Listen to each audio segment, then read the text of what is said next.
how to change your Epic Games display name.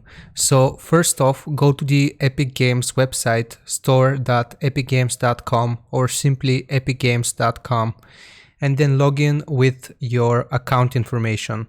So after you have successfully logged in, hover over your username and press on account. So from here, if we want to change our display name, all you have to do is press on the pencil icon right here. But before that, you should know that if you change your name, you can't change it again for the next 2 weeks. So make sure your name is wisely chosen.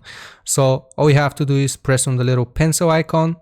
It will show you the current or your changed display name right here. All you have to do is type it, and then you have to confirm that you understand that you can't change it again for the next 2 weeks. So that is how you change your display name in Epic Games. I hope this helped you out. Leave a like and subscribe if you did, and I will see you next time. Bye bye.